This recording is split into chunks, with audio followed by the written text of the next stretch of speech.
Hey everybody, I'm Green Havoc. And I'm Sinise. And this is ESHQ's The Wrap.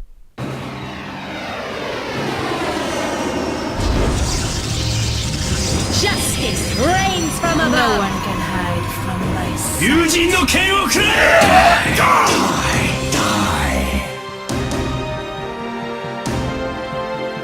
Cheers, love! The cavalry's here!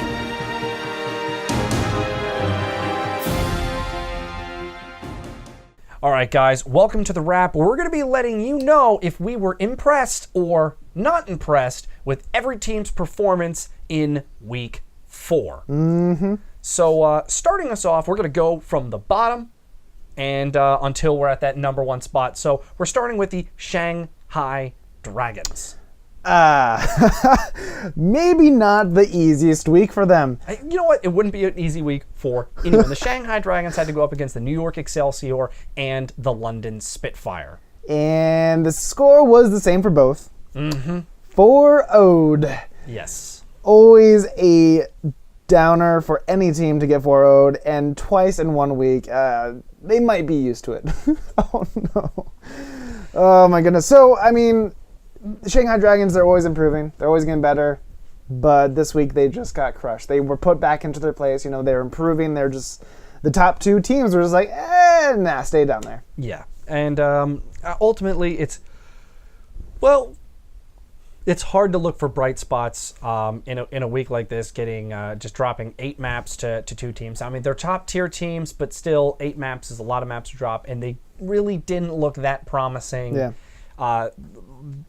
Throughout at any point. So I have to say, Shanghai Dragons, I'm not impressed. I would have to agree. I'm not impressed right now at all, but I know that you're getting better, but not yet.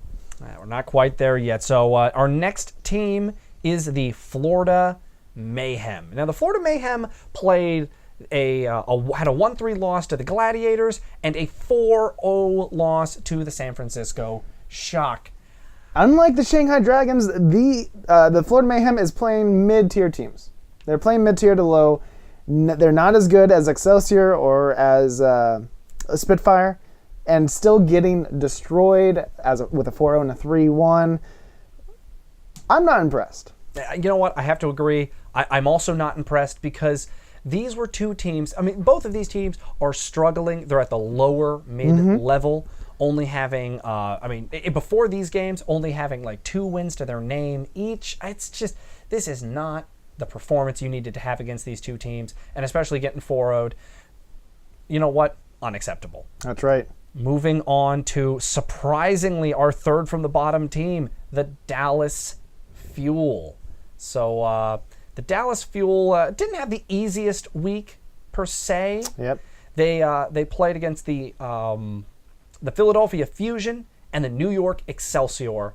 And they lost to the Fusion 4-0, and they lost to the New York Excelsior 3-1. You know, I feel like I'm seeing a trend with these 3 teams. I'm thinking they kind of belong where they are. I will say, though, for Dallas, with the amount of players they have on their team and how much they are struggling, is there something below I'm not impressed? Oh my goodness. I feel like you're not impressed, and I don't know. I'm disappointed. We're disappointed. Yes, very, very much so. The Dallas Fuel has absolutely undersold a performance, not done very well. They're not getting their roster changes done. They're not, mixing up the meta correctly. Right. Even on just a mechanical level, they just don't look like they're performing at, a level that's going to get them even into the mid-tier anytime soon. Moving on to the LA Gladiators. The LA Gladiators did get a 3-1 win versus the Florida Mayhem and had a 4-0 loss to the Boston Uprising. But I feel like that loss to the Boston Uprising is okay. But we're seeing that the Boston Uprising is a top-tier team, apparently. They are in the top 5 now, and I feel like that 4-0 is kind of okay for them. It's more acceptable than some of the other teams we've seen get 4-0'd, but it's still not great. Sure. They got a 3-1 win versus the Mayhem, which is good for them. It's good, but it's not great. Yeah. It's losing a game to the Mayhem is losing a game to the Shanghai Dragons, I guess. I mean, they're in the same boat. Exactly. So, unfortunately, in previous weeks, I was impressed with their strategies, the way they played, the way that they were able to hold together and stay as a team. This week, I'm not impressed. I have to completely agree. This week, LA Gladiators, I am not impressed. Moving over to the San Francisco Shock, they had a 3-1 loss versus the Houston Outlaws and a 4-0 win versus the Florida Mayhem. For me, the 4-0 win versus the Florida Mayhem is what they should be getting. Of course. They're a good team. They've been underperforming a little bit. We've talked about their roster struggles, how they're waiting for Sinatra. That's right. The Houston Outlaws, losing to the Houston Outlaws is not a bad team to lose to. And taking a game is even better. Exactly. And, I mean, the biggest criticism I'm going to give is they didn't challenge the Houston Outlaws on any level of the four game. Yeah. The 4-game set. Mm-hmm. The one game they won because the Houston Outlaws hopped off the objective. And, I mean, basically the Houston Outlaws lost that map for the San Francisco Shock to win. Not that the San Francisco Shock had a big performance. And so really, they basically kind of did everything they were supposed to do. And it wasn't impressive. Yeah, and so ultimately, even though they got a 4-0 win on the week, San Francisco Shock, I am not impressed. What about you? Yeah, definitely not impressed. I mean, the same thing. Shock, they didn't come out to impress anyone. They didn't come out and reach for that higher level, so not impressed. Okay. All right, so moving on to the Philadelphia Fusion. The Philadelphia Fusion played the LA Valiant to a 4-0 loss and played the Dallas Fuel to a 4-0 win. So this is a split. I mean, Philadelphia Fusion, great team. I feel like they're a good team. They're lacking maybe a tiny bit in their communication skills, but they're working on it. They're getting better. I mean, they've said this over and over again. There's 9 nationalities all working together. So, losing to the Valiant, a top-tier team, which in the beginning of the week was looking good. So that loss is understandable, but not taking any games, that's not good for them. They needed to take just at least 1 or 2 games from the Valiant. I feel like that's within their skill level, especially if you look at the ranks. They're right next to each other. Yes. So really, they should be performing better on teams at their own level. Taking on the Dallas Fuel, they're 4-0ing them. They're a lower tier team with the Shanghai Dragons and the Florida Mayhem, even though they're not supposed to be there with them. But they still 4-0 them, which is good, but other teams and worse teams have done that already. Exactly. So really, Philadelphia Fusion, not impressed. You know what? I have to agree with, especially with the stunning DPS power that Carpe and Shadowburn bring. For me, again, winning against the Dallas Fuel, that's not impressive. Yeah. We've seen a lot of teams beat the Dallas Fuel. We've seen a lot of teams take the Dallas Fuel all the way to, to make it look like it's a big game, even though it shouldn't be. And so for me, losing 4-0 to the Valiant is a setback that they really didn't need, especially chasing the playoffs. So you know what? Philadelphia Fusion, I am not impressed.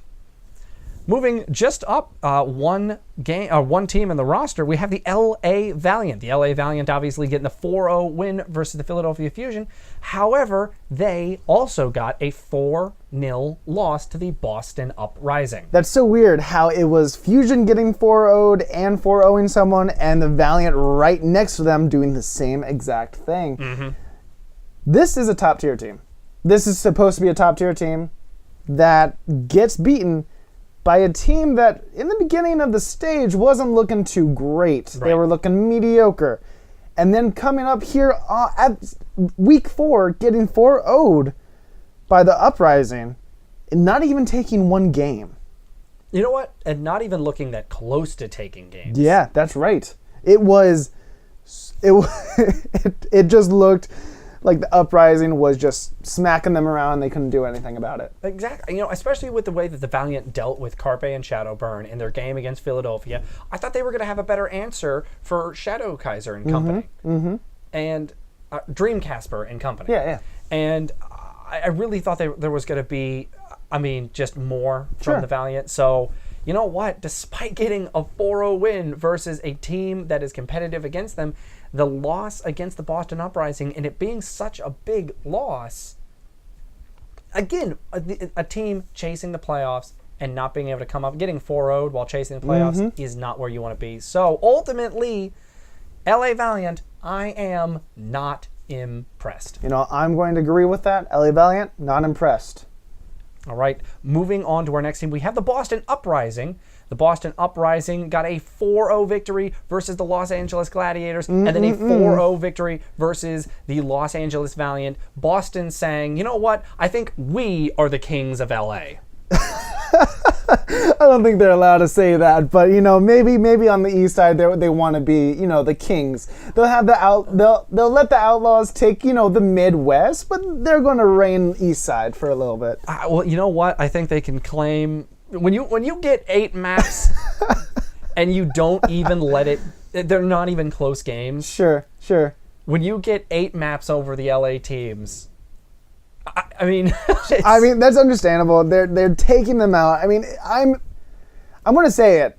Just because they 4-0'd 2 teams and they are doing so much better in the end stage than the beginning stage, I'm impressed. This is a team that is showing some real grit, and the fact that they were sitting at 3-3, going, I don't know if we're going to be able to make it to even playoff contention. Right.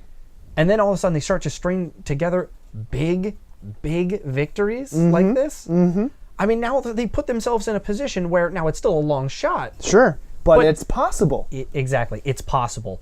So for me, Boston Uprising, I am impressed. All right. So looking good. Our next team is the Houston Outlaws. The Houston Outlaws had a 3-1 victory versus the San Francisco Shock and a 3-2 loss, but to the Sole Dynasty. You know what? This is a tough one for me because we know a teammate was out. 2 teammates, in fact. Oh, okay. Yeah, definitely 2 teammates. So they are working at a lower pace or a lower skill level than they were in the previous week. Winning against Shock, pretty good. Losing that game is kind of going to count against them because it is kind of Shock against the Outlaws.